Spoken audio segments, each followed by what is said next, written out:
আল্লাহর নবীর নাম শুনে চুমু দেওয়া যাবে কিনা এই প্রশ্ন আর কাউকে করিয়েন না জীবন। কেন? এগুলা উত্তর দিতে দিতে আমাদের হুজুরা দুনিয়া থেকে চলে গেছে।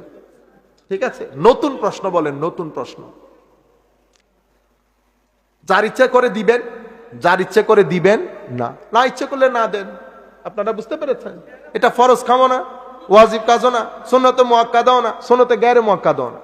আপনারা বুঝতে পেরেছেন? এটা উম্মতে মুসলিমার মধ্যে রেওয়াজ আছে, রেওয়াজ আছে। আমরা আমাদের বুজুর্গানে দিন দিয়ে দিয়ে আসতেছেন, আমরাও দেই। আবার আমাদের অনেক ওলামায়ে কেরাম দেন না, কোনো অসুবিধা নাই। এটা নিয়ে আপনারা আমাদের প্রশ্ন বোধহয় 2-3টা জায়গার মধ্যে আটকে আছে। মনে রাখবেন, আমাদের সমাজে কিছু ডিস্টার্বকারী আছে। উম্মতে মুসলিমা এই কাজগুলোর মধ্যে ঐক্যমত্য।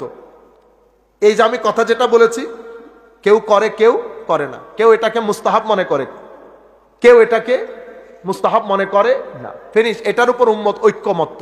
এগুলা ডিয়াডি করা, এটা হচ্ছে উম্মতের ঐক্যকে নষ্ট করা। এটা আপনারা কানের বাইরে রাখবেন, কানের বাইরে রাখবেন। এটা আগের উলামায়ে কেরামও দিয়েছেন, প্রশ্ন বন্ধ হয়েছে। পরের উলামায়ে কেরামও দিয়েছেন, প্রশ্ন বন্ধ হয়েছে। আমি দিলে প্রশ্ন বন্ধ হয়ে যাবে না। আমাদের পেজের মধ্যে আমরা এই বিষয়ে বোধহয় 20-25 মিনিট আলাপ করেছি। আপনারা আমাদের পেজে গেলে বিস্তারিতভাবে পাবেন সবার ফতোয়া কি এই বিষয়ে, আসল হুকুম কি। উম্মতে মুসলিমার ঘরে ঘরে গিয়ে এগুলা এমনি এমনি করে এগুলার বিরুদ্ধে কথা বলা, এটা উম্মতে মুসলিমার ঐক্যকে ডিস্টার্ব করা। কেন? সৌদি রিয়াল বলে কথা। যাই হোক, সুন্নি নাম দিয়ে সুন্নির সাথে চলে, আবার ওয়াহাবির সাথে চলে, ওগুলা বাদ দেন আপনারা। সুন্নিয়ত এটা আল্লাহর দরবারের একটা বড় নিয়ামত। এটা যদি কারো ভিতরে থাকে, এটা আপনি বুঝতে পারবেন। বলেন তো কেমনে বুঝবেন? না না না না না, চেহারা দেখে আপনি ইজিলি বুঝতে পারবেন মানুষটা সুন্নি। এটা আল্লাহর শান, এটা আল্লাহ পাকের শান। আল্লাহ আমাদের জন্য কঠিন করে দেয় না এই বিষয়। যদি এটা কঠিন করে দিত, আমরা দুঃখে পড়ে যেতাম। পৃথিবীর যেই কোনায় যাবেন যান, আফ্রিকার জঙ্গলেও যদি যান, ভাই যেটা সুন্নি সেটার চেহারার মধ্যে গ্লু আছে। আমার চাচার দাড়ি, এই চেহারা দেখেন, চেহারার মধ্যে আপনি আরেকজন বসাই দেন, আমি দেখলে বুঝতে পারবো। আপনি আমাকে এখানে হাঁটান, আমি দেখে দেখে বলতে পারবো কার ভিতরে গন্ডগোল আছে। এটা আমি না, শুধু এ বাচ্চাও বলতে পারবে। যার ভিতরে আমার নবীর শানে গুটগুটি আছে, এর চেহারার ভিতরে একটা বিদগুটে ভাব, ওই যে শীতকালীন গাছের মতো পাতা টাতা নেই, এক ধরনের হয়ে থাকে। আঙ্গুর ফল কতগুলো টক আছে না, টক মুখে দিলে এমনি করেন না আপনারা, এই আঙ্গুর ফলের মতো আঙ্গুর, তবে টক। আপনারা বুঝতে পেরেছেন? গাছ তো, কিন্তু পাতা ছাড়া। আপনি এখন যদি ইউরোপ কান্ট্রিতে যান, আপনার মনে হবে ইউরোপ কান্ট্রি উলঙ্গ হয়ে আছে, গাছে নাই, পাতা নাই, কিছু এক ধরনের হয়ে যাবে। আপনি মার্চের শেষের দিকে ইউরোপ যাবেন, আপনার মনে হবে জান্নাতের মধ্যে আছে। পাতা ফুটে, ফুল ফুটে অসম্ভব সুন্দর হয়ে যায়। এটাকে বলে সুন্নিয়ত। এটাকে কি বলে? যেই পাতা ফুল ঝরে যায়। এখন যদি আপনি যান, আপনি বলবেন আপনি কোন দেশে আসছেন, এখানে কি কোনো তুফান হয়েছে? হ্যাঁ, আমার নবীর বেয়াদবির তুফান হয়েছে। এই বেয়াদবির তুফান এই ভিতরে থেকে নষ্ট করে দেয়, এই গ্লু, এই নূর নষ্ট করে দেয়। যত বড় আলেম হন আপনি, আপনি যেই হন, আপনার ভিতরে এখানে যদি গ্লু থাকে, কেন? কারণ আমার নবী সাল্লাল্লাহু আলাইহি ওয়াসাল্লাম হাদিসে পাকের মধ্যে বলেছেন, ইয়া রাসূলুল্লাহ, আমরা কেমনে বুঝবো আমরা বালদের সুহবতে আছি? আমরা কেমনে বুঝবো আইয়ু জুলাসা ইনা খায়র ইয়া রাসূলুল্লাহ, কোন সুহবত, কোন মজলিস আমাদের জন্য উত্তম? আমরা কেমনে বুঝবো? আমার নবী বলেছেন, যার চেহারা দেখলে আল্লাহ নজরে আসবে। সুবহানাল্লাহ। এই জন্য আমরা ইংরেজিতে বলি না ফেস ইজ দি ইন্ডেক্স বলি, আমরা এটাকে মিরর বলি। Face is the mirror of mind. আপনার এটা হচ্ছে এটার আয়না। এখানে যদি বেয়াদবি থাকে, এই আয়নায় ফুটে উঠবে। আমি আফ্রিকাতে গেছি কিছুদিন আগে, আফ্রিকা তো না, ক্যারিবিয়ান কান্ট্রি, মানে আফ্রিকান আর কি, আমাদের জামাইকাতে, আমেরিকার পাশে। তো কালোদের দেশ না। তো আমি মসজিদে নামাজ দোয়া পড়ানোর পরে কালো ভাই আসে, সবার রিভার্টেড মুসলিম, নতুন মুসলমান হয়েছে। আমাকে বলতেছে, হুজুর এরকম এরকম আজকে অনেক ওরা আসছে অনেক এরকম এরকম, এই আমরা খুব ভয়ে ছিলাম। বললাম তুমি বলতে হবে না, আমি তো জানি। কেমনে? আল্লাহ আমি তো বলতে পারবো। তো আমি তারে বলতেছি যে মাঝখানের 2 জন, পিছনের 3 জন। ও কানটান হাত ধরে বলতেছে, উস্তাদ how do you know that? আপনি কেমনে জানেন? আল্লাহ দূর বেটা, চেহারা দেখলে বুঝতে পারবি। আপনারাও বুঝেন? আল্লাহ হ্যাঁ, পুরা পৃথিবী বুঝে। আমরাও তো বুঝি। আপনি বুঝতে পারতেছেন? যতই সুন্দর মানুষ হন, ধরেন ওয়েস্টার্ন কান্ট্রির লোক, সুন্দর না? সুন্দর বলতে হোয়াইট আর কি, সুন্দর কিন্তু আমরা। সুন্দর কারা?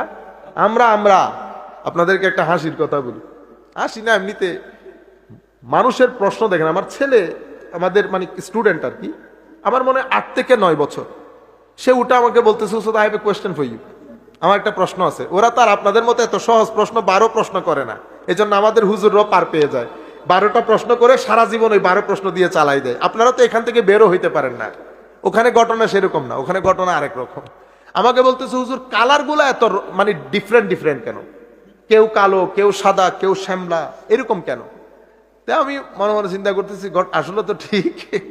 এখন আমি যদি তারে বলি যে এই যে বিভিন্ন রং, এখানে আল্লাহ রাব্বুল আলামিনের হিকমত আছে, স্যাটিসফাইড হবে? হবে না।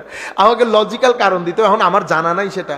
তো আমি তার একটা ইন্টারেস্টিং কথা বলছি, আল্লাহ লোক ঘটনা ঘটছে যে যখন আল্লাহ মানুষ বানাইতেছে, তো আল্লাহ তো মানুষ মাটি দিয়ে বানাই ফেলছে, তো ফেরেশতাদেরকে তেলে ফ্রাই করতে দিছে।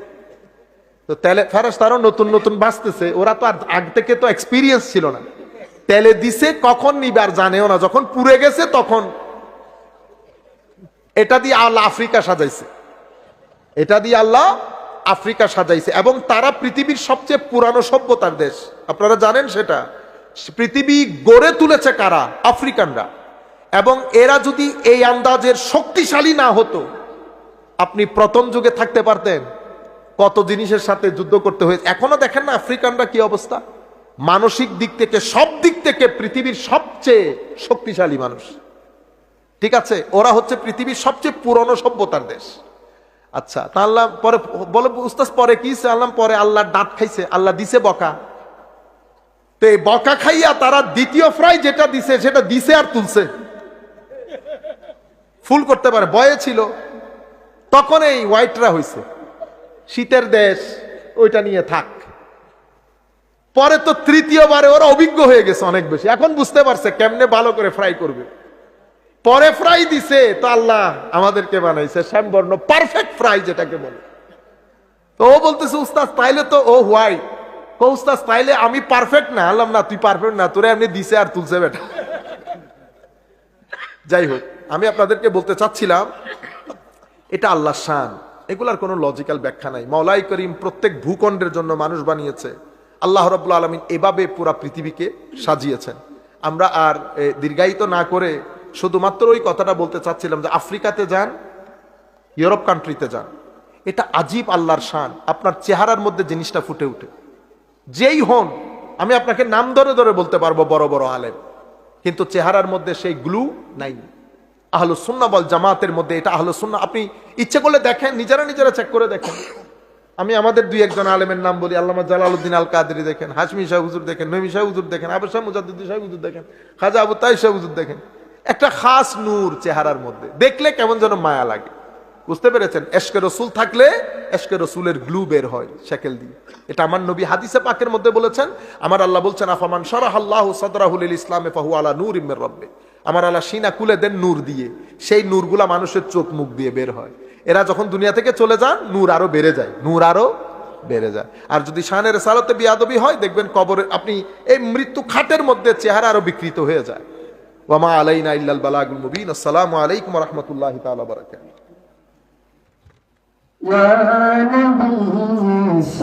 এরপরে আমলের ক্ষেত্রে যেহেতু সাহাবায়ে কেরাম বিভিন্ন জায়গায় ছড়িয়ে ছিটিয়ে গেছে, পরবর্তী জামানায় উম্মতে মুসলিমা আমলের ক্ষেত্রে 4 জন ইমামের মতামতের উপর ঐক্যমত্য পোষণ করে। কারা কারা? ইমামে আজম, ইমাম মালিক। আপনারা যখন নামগুলা বলবেন এই ধাঁচে বলবেন, ইমামে আজম আবু হানিফা, ইমাম মালিক, মালিকি মাযহাবের। অতঃপর কে আসবে? ইমাম শাফিঈ, এরপর ইমাম আহমদ ইবনে হাম্বল রাদিয়াল্লাহু তাআলা আনহু। আমাদের মুফতি হেলালি সাহেব বলেন নাই, ইমামে আজমের ছাত্র ইমাম আবু ইউসুফ, ওনার ছাত্র শাফিঈ, শাফির ছাত্র হাম্বলি, ইমাম আহমদ ইবনে হাম্বল, ইমাম আহমদ ইবনে হাম্বলের ছাত্র হচ্ছে ইমাম মুসলিম, ইমাম বুখারী। বুঝা গেছে? ওনারা সবাই একজন আরেকজনের সাথে কানেক্টেড। এই 4 মাযহাব আমলের ক্ষেত্রে উম্মত মাযহাবের উপর একাত্মতা পোষণ করে। কখন থেকে? আজকে থেকে না তো। আপনি ইমামে আজম তাবেঈ তো, সেই যুগ থেকে এই যুগ পর্যন্ত মুসলিম উম্মাহ মাযহাবের ক্ষেত্রে, আমলের ক্ষেত্রে, নামাজ কিভাবে পড়বেন, বিয়ে কিভাবে দেবেন, অনেক ধরনের মাসলা মাসাইল, সেই মাসলা মাসাইল গুলার ক্ষেত্রে উম্মতে চার মাযহাবের উপর একাত্মতা পোষণ করে ঐক্যবদ্ধ হয়ে যায়। এরপর আখলাক, রুহানিয়তের ক্ষেত্রে উম্মত আউলিয়ায়ে কেরাম, তখনকার যুগে জুনায়েদ বুগদাদি, বায়েজিদ বিস্তামি, ফুদাইল ইবনে ইয়াস, সারি সাকাতি, মারুফ আল কারখি, সাহাল তুস্তারি, হাবিব আল আজামি, এগুলা কোন সময়ের? এগুলা একেবারে 80 থেকে 150 হিজরি। আপনারা মনে করতেছেন আজকে? আজকে না, 80 থেকে 150 হিজরির মাঝখানে উম্মত রুহানিয়তের ক্ষেত্রে এই সমস্ত আউলিয়া ইকরামের নিসবতের উপর ঐক্যমত্য পোষণ করে। এই তিনটাকে একসাথে করে উম্মতের নতুন আইডেন্টিটি আহলুস সুন্নাতে ওয়াল জামাআ। এরপরে গত কিছুদিন আগে মুসলিম উম্মতের মধ্যে, আগে তো মুসলিম উম্মাহ ছিল, এরপরে কেউ পাকিস্তানি, কেউ বাঙালি, কেউ বিভিন্ন দেশ হয়ে গেছে না, ইংল্যান্ড আমেরিকা শাসন করেছে। শাসন করার পরে এখন মুসলিম উম্মার অনৈক্যের কাজ চলতেছে। এখন মূল বাড়িটা কিসের উপর লাগিয়েছে? হুজুরের প্রশ্ন, আমাদের পরিচয় আহলুস সুন্নাহ ওয়াল জামাআহ না, আমাদের পরিচয় আমরা মুসলমান। আপনারা বুঝতে পেরেছেন কেন? কারণ আপনি বুঝতে পেরেছেন মুসলিম উম্মার ঐক্য সাধিত হয়েছে এই নামের উপর। এখন আপনি অনৈক্যের জন্য ঐক্যের ভাব ধরেছেন। বুঝতে পেরেছেন? কারণ আপনার উপরে টাকা খরচ হচ্ছে। আপনি বলতেছেন হুজুর বাইরে টাকা খাইছেন আমেরিকা ইংল্যান্ডের, হুজুর এখানে বলে একটা কাজ করি, আমরা নতুন একটা রাজনৈতিক দল গঠন করি, সব বাদ, এখানে এরা মারামারি কাটাকাটি করে। আপনি বড় দলগুলা বাদ দিয়ে বাংলাদেশে ঐক্য বানাইতে পারবেন? হ্যাঁ, তাইলে তো আপনি হবেন নাম্বার 3 নতুন ফিতনা, ঠিক না? তো আমার সাথে আমেরিকার মধ্যে আমার এক ভাই বলতেছে, কি সুন্দর, আসলে কথাগুলো তো লজিক্যাল, কথাগুলা কি লজিক্যাল। উনি বলতেছেন হুজুর আমাদের তো নাম দিয়েছেন আল্লাহ মুসলমান। আমি বললাম কারো কি কোনো দ্বিমত আছে? এর দ্বিমত থাকলে তো ব্যক্তি দিন থেকে বের হয়ে যাবে। তো তাইলে আমরা সুন্নি কেমনে হলাম? বুঝতে পেরেছেন? এখন আমি অনেককে জিজ্ঞেস করেছি, তা আমি এই জন্য আপনাদেরকে হিস্টোরিক্যাল ব্যাকগ্রাউন্ডটা বললাম। কেন? কারণ যখন এই নামটা প্রয়োজন হয়েছিল, কেন? কারণ শিয়া যারা সাহাবায়ে কেরামকে গালি দিচ্ছে তারাও নিজেদেরকে মুসলমান বলছে, আসল মুসলমান। খারেজি যারা আলে বাইত রাসূল শানের সালাতে বিয়াদবি করে তারা নিজেদের নাম দিয়েছে কি জানেন? হায় হায়, তারা নিজেদের নাম দিয়েছে আসহাবুত তাওহীদ, আসল মুসলমান তৌহিদবাদী। মুতাজিলা একটা ফেরকা আছে, ওরা নিজেদের নাম দিয়েছে আসহাবুল তাওহীদ ওয়াল ইতিদাল, মানে আসল তৌহিদবাদী মুসলমান। তো সেই জায়গার মধ্যে আমরা সবাই তো মুসলমান, কোনো সন্দেহ নাই, কিন্তু মুসলিম দুনিয়ার মধ্যে উম্মতে মুসলিমার মেইন স্ট্রিমের একটা আলাদা পরিচয় দরকার ছিল। বিদায় উম্মতে মুসলিমা এই নামের উপর গত 1300 বছরে কুতুব, আবদাল, ওলি, বুজরক, মুজতাহিদ, মুজাহিদ সবাই চলে গেছে, কেউ দ্বিমত করলো না, ইমাম বুখারী দ্বিমত করলো না। আপনি আজকে আইসা বলতেছেন হুজুর আহলুস সুন্নাত ওয়াল জামাতের কোনো দরকার আছে? দরকার নাই আপনার জন্য। কেন? কারণ আপনি মুসলমানদের ঐক্যমত্য চান না। আরেকটা প্রশ্ন, আরেকটা উত্তর দেই আপনাদেরকে, মনে রাখবেন আমরা মুসলমান। আমরা যখন ইংল্যান্ড আমেরিকাতে যাই, আমাদেরকে যখন জিজ্ঞেস করে তা আমরা কি বলি? আমরা সুন্নি। কি বলেন? আমরা মুসলমান। বুঝতে পেরেছেন? আমাকে যখন জিজ্ঞেস করে আপনি কোন ফেরকার, কারণ তারা তো জানে অনেক ফেরকা, আমি বলছি মেইন স্ট্রিম আহলুস সুন্নাতে ওয়াল জামাআহ। আপনারা বুঝতে পেরেছেন? এরপরে জিজ্ঞেস করে কি কোন মাযহাবে, তখন আমরা বলি হানাফি। আপনি কি সুফি? জি সুফি। আপনি তাইলে কোন তরিকার? কাদেরি। আপনারা বুঝতে পেরেছেন? মারামারি লেগেছে না? কেন? কারণ আকীদাতান সুন্নি, মাযহাবান ইমাম আজমের ছাত্র আমরা, যেহেতু ইমাম আজমের মুকাল্লিদ, অনুসরণ করি। তরিকাতান মানে আমার ভিতরের জগৎকে পরিষ্কারের জন্য যার তরিকা আমি অনুসরণ করি, মানে যেই ডাক্তারের আমি রুগী। জিজ্ঞেস করি না আপনাকে কোন ডাক্তার, আপনারা বলেন না? হার্টের কোন ডাক্তার, আপনারা বলেন ঢাকার অমুক, বলেন না? সেম আমার হার্টের একটা রোগ আছে, আমার হার্টের রোগ আমাকে লোভী বানিয়ে ফেলে, আমার হার্টের রোগ আমাকে অশ্লীল করে ফেলে, আমার হার্টের রোগ আমাকে অহংকারী করে, আমাকে হিংসুক করে, আমি এখান থেকে বাঁচতে চাই। যেভাবে আপনি হার্টের রোগ থেকে বাঁচতে চান, আপনি হার্টের রোগের জন্য কার্ডিওলজিস্টের কাছে যান, আমি আমার হার্টের রোগের জন্য সুফিয়ায়ে কেরামের দরবারে যাই। ফারাক এতটুকু, আপনারা বুঝতে পেরেছেন? সেম আমাকে যখন ইংল্যান্ডের মধ্যে, এই যে গতকালকে আসলাম, আমাকে জিজ্ঞেস করতেছে না কোথায় যাবেন, আমি কি বলবো আমাদের চট্টগ্রামে আজিম তালুকদার বাড়িতে যাব, এটা বলবো না। আমার বলছে কই যাবেন, আমি বললাম বাংলাদেশ। বাংলাদেশ কোথায় যাবেন? ঢাকা। আচ্ছা, ঢাকা এয়ারপোর্টে আমাকে জিজ্ঞেস করে না কোথায় যাবেন, তো ঢাকা এয়ারপোর্টে কি আমি বলতে যাবো আমি আজিম তালুকদার বাড়ি যাব? সে জিজ্ঞাবে না হুজুর মাথা ঠিক আছে, আজিম তালুকদার বাড়ি আমি কোথায় খুঁজবো? আরে ডিস্ট্রিক্টের নাম বলেন। তা আমি ঢাকায় বলছি চিটাং যাব। চিটাঙে জিজ্ঞেস করছে হুজুর কই যাবেন, তো তারও কি বলবো আমি আজিম তালুকদার বাড়ি যাব? তারে আমি থানার নাম বলতে হবে, তা বাড়ির নাম বললে বুঝবে না সে। আমি তাকে বলছি থানা পাহাড়তলি। পাহাড়তলিতে গিয়ে কেউ যদি আমাকে জিজ্ঞেস করে হুজুর কোন ওয়ার্ড, আপনি পাহাড়তলির মধ্যে বাড়ির নাম বলতে পারবেন না, ওখানে আপনাকে ওয়ার্ডের নাম বলতে হবে। 10 নং ওয়ার্ড উত্তর কাঠলি। সেখানে গেলে আপনাকে যদি জিজ্ঞেস করে কোন বাড়ি, তখন বাড়ি বলতে পারবেন। তাহলে এই হচ্ছে আপনার পরিচয়, কোনোটার সাথে কন্ট্রাডিক্ট করে না। কিন্তু আমরা মানুষদেরকে শিখিয়ে দিয়েছি সুন্নি বলা যাবে।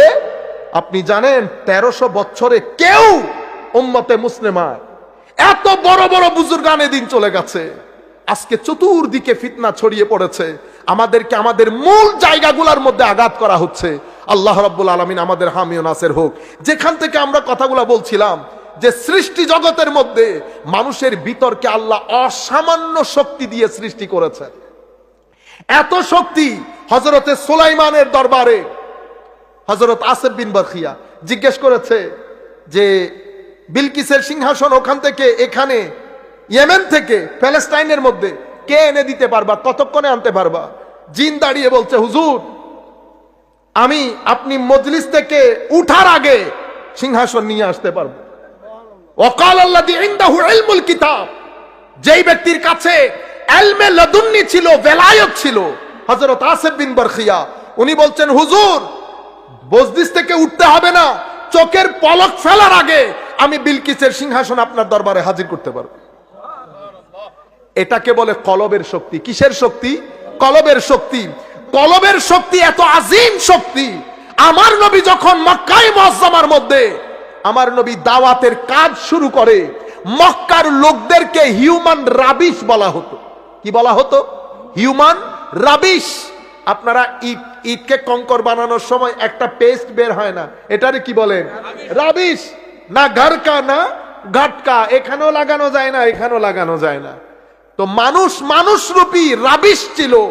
সেই মানুষগুলাকে আমার নবী মাত্র 23 বছরের তাবলীগ, 23 বছরের দাওয়াত, 13 বছর মক্কা শরীফ, 10 বছর মদিনা শরীফ, আমার নবী রুয়ে জমিনের মধ্যে সবচেয়ে উত্তম মানুষে পরিণত করে।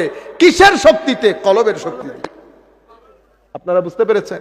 সেই জন্য মানুষের জন্য, আপনার সন্তানের জন্য দুইটা তালিমের দরকার হয়, একটা শিক্ষা, একটা তরবিয়ত। একটাকে আমরা বলি তালিম, একটাকে বলি তরবিয়ত। তালিমের মাধ্যমে ব্রেইনের কাজ হয়, তরবিয়তের মাধ্যমে চরিত্রের পরিবর্তন হয়। এই জন্য আম্বিয়ায়ে কেরামকে আল্লাহ রাব্বুল আলামিন এই দুইটা মৌলিক দায়িত্ব দিয়ে পাঠান, তালিম এবং তরবিয়ত। ইউআল্লিমুহুমুল কিতাবা ওয়াল হিকমা ওয়া ইউযাক্কিহিম। তালিম মানে শিক্ষা দেওয়া, তাসকিয়া মানে তরবিয়ত করা। তালিমের মাধ্যমে মানুষ জ্ঞানী হয়, তাসকিয়ার মাধ্যমে, তরবিয়তের মাধ্যমে মানুষ সুশিক্ষিত হয়। শুধু শিক্ষা দিয়ে কোন জাতির ভাগ্য পরিবর্তন হয় না। শুধু শিক্ষা দিয়ে যদি কোন জাতি শান্তিতে থাকতে পারতো, আমেরিকার চেয়ে বড় শিক্ষিত কেউ আছে? ইংল্যান্ডের চেয়ে? আপনি এই যে ইউরোপিয়ান দেশগুলো, আমাদের ছেলেদেরকে আমরা পাঠানোর জন্য পাগল হয়ে যায় না? যদি শুধু শিক্ষা দিয়ে একটা জাতিকে শান্তিতে রাখা যেত, তারা পৃথিবীতে সবচেয়ে শান্তি পাইতো। কিন্তু তারা শান্তি পায়? সালাতুন ইয়া রাসূলুল্লাহ,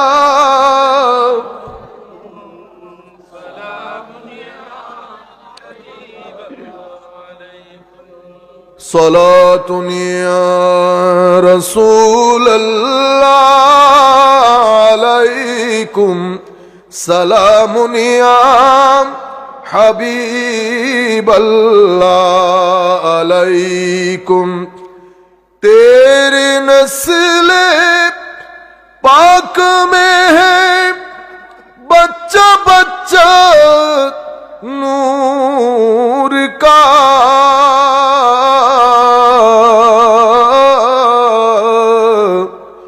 तू है आईने नूर तेरा सब घराना नूर का।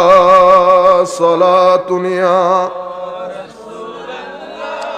अलैकुम सलामुनिया হাবিবাল্লাহ আলাইকুম। আমি আপনাদেরকে যে জিনিসটা বলতে চাচ্ছিলাম, সম্মানিত উপস্থিতি, ওই আমার নবী সাল্লাল্লাহু আলাইহি ওয়াসাল্লাম আল ইনসান বলেছি। রুয়ে জমিনের মধ্যে কোন নবীকে, প্রত্যেক নবীকে আল্লাহ যার যার মতো শান দান করেছেন, কিন্তু কোন নবীর জীবনের কসম খান নাই আল্লাহ। একমাত্র আমাদের নবী যার জীবনের কসমও করেছেন, দেশের কসমও করেছেন, আমার নবীর সময়ের কসমও করেছেন। এমন একমাত্র নবী যেই নবীর জীবনের কসমও করেছেন, মানে ইয়া রাসূলুল্লাহ লা আমরুক, আপনার জীবন, আপনার হায়াতে জিন্দেগির কসম আমার নবীর জন্য। ওয়াল আসর, ওয়াল আসরের ক্ষেত্রে একটা রিওয়ায়াত ইমাম রাজি ওনার তাফসীরের কিতাবের মধ্যে এনেছেন।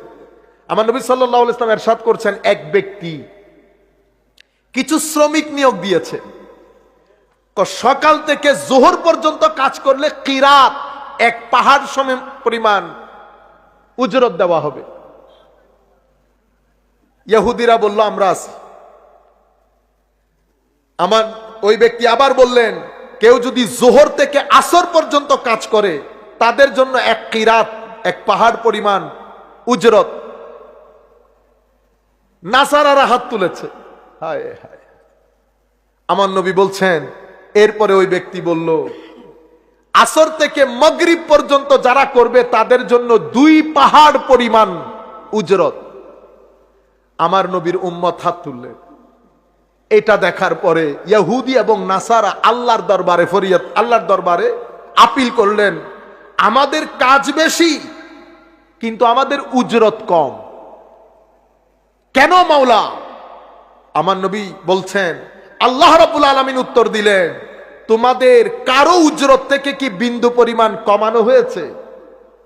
না, কমানো হয় নাই। যদি কম করা না হয়ে থাকে তো যার যারটা নিয়ে সন্তুষ্ট থাকো, এটা আমার অনুগ্রহ, আমি যাকে চাই দান করব। আমার নবী বলছেন, উম্মত তোমাদের কাজ কম কিন্তু তোমাদের উজরত বেশি, তোমাদের উজরত বেশি। ওয়াল আসর, সেই কারণে আসরের সময়কে আমার নবীর সময় বলা হচ্ছে। সেই সময়েরও আল্লাহ কসম করেছেন, ইন্নাল ইনসানা লাফি খুস। এখন আমরা যখন সেলিব্রেট করব, আমরা যখন খুশি উল্লাস করব, উল্লাস কখন করে মানুষ?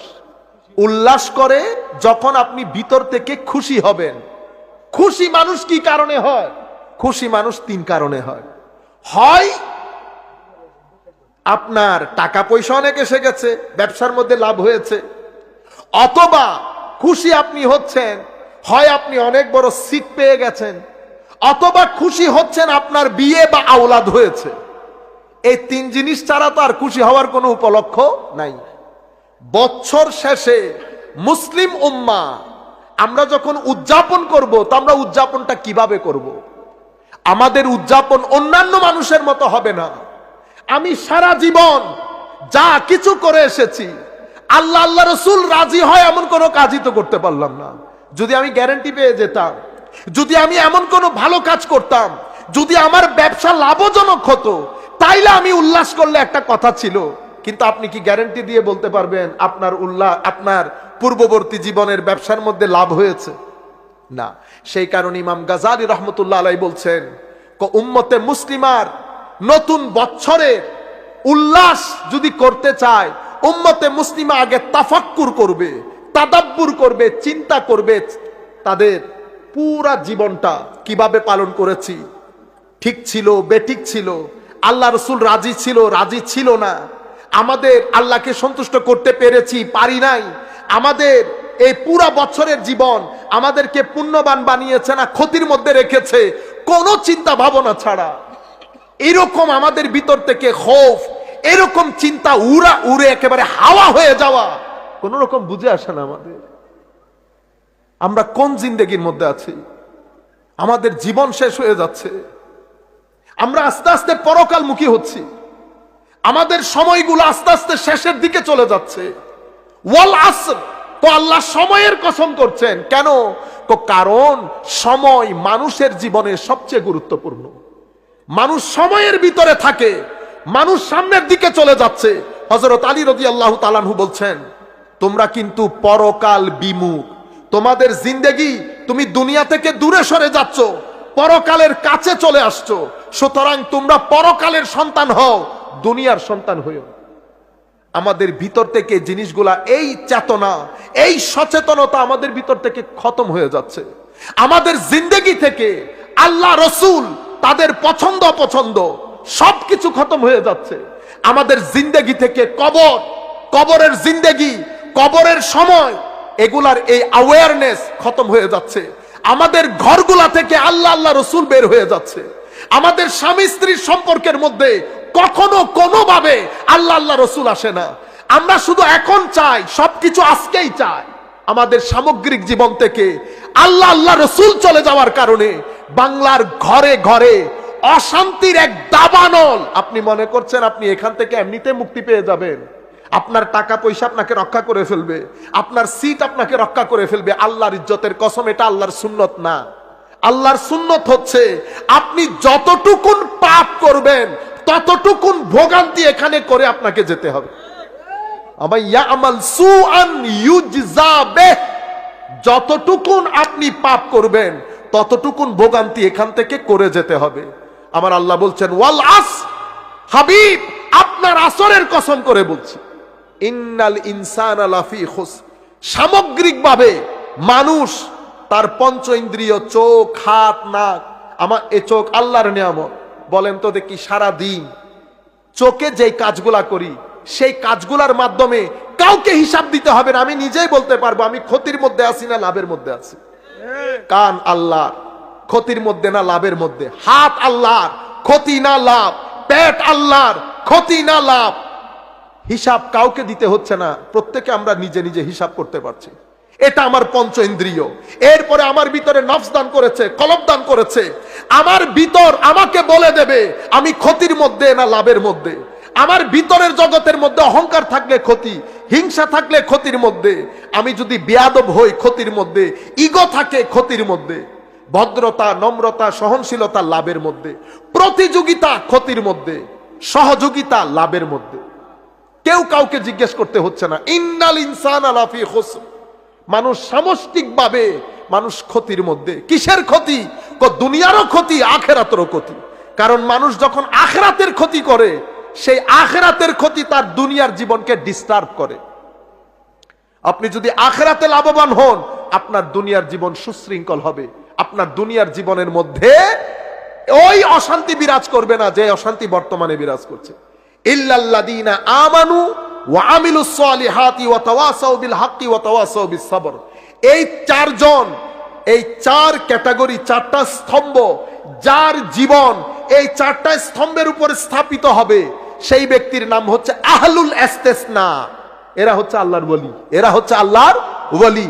অথবা এদের তিন ভাগে বিভক্ত, কেউ জালেম, কেউ মুক্তাসিদ, কেউ সাবেকুনা বিল খায়রাত। চারটা স্তম্ভের উপর যাদের জীবন স্থাপিত, ইমানের উপর, আমলের উপর, ওয়া তাওয়াসাউ বিল হক, শুধু ইমান আমল করে বসে থাকে নাই, মানুষকে হকের দাওয়াত দেয়, তৌহিদের দাওয়াত দেয়, রেসালতের দাওয়াত দেয়, কোরআনের দাওয়াত দেয়, জিকিরের দাওয়াত দেয়, আখলাকের দাওয়াত দেয়, ভদ্রতা, নম্রতা, সহনশীলতার দাওয়াত দেয়, ওয়া তাওয়াসাউ বিস সবর, এবং মানুষকে ধৈর্যের কথা শিখায়। কেন? কারণ হক তো মুখে বলবেন, ধৈর্য অন্তরে ধারণ করবেন। ধৈর্য মানে হচ্ছে আপনার অন্তরকে কন্ট্রোল করে একটা জায়গার মধ্যে বেঁধে রাখা। এটা সবচেয়ে কঠিন কাজ। এটা ভালো কাজ করার জন্য যেমন ধৈর্য দরকার, আমরা মনে করি কি শুধু বিপদে ধৈর্য, না না না, সবচেয়ে বড় ধৈর্য হচ্ছে ভালো কাজ করার ধৈর্য। আপনি যখন নামাজ পড়তে চাইবেন আপনাকে অনেক ধৈর্যশীল হতে হবে। কেন? কারণ নামাজ পড়া সেটা অনেক ধরনের প্রতিবন্ধকতা আপনার জীবনে তৈরি হবে। একটু পড়ি, পরে পড়ি, এটার ডিস্টার্ব, ওইটার ডিস্টার্ব, এগুলার উপর ধৈর্য ধারণ করে, অশ্লীলতার উপর ধৈর্য ধারণ করে, দুনিয়ার উপর ধৈর্য ধারণ করে আপনি হালাল খাওয়া, নামাজ পড়া, এটা সবচেয়ে বেশি ধৈর্যকে তলব করে। এই চার স্তম্ভের উপর যেই ব্যক্তির জীবন স্থাপিত, সেই ব্যক্তি সেলিব্রেট করতে পারবে। আমরা নিজেরা নিজেদেরকে চেক করে দেখি আমরা এই চার স্তম্ভের উপর আমাদের জীবনে স্থাপিত কিনা, তাহলে আমরা সেলিব্রেট করতে পারবো। আমি আল্লাহর দরবারে দোয়া করি, মওলাই করিম আমাদের হামি ও নাসের হোক। আল্লাহ রাব্বুল আলামিন আমাদেরকে কবুল করুক। মওলাই করিম আমাদেরকে আল্লাহ এবং রসুল সন্তুষ্ট হয় সে আন্দাজে জীবন যাপন করার তৌফিক দান করুক।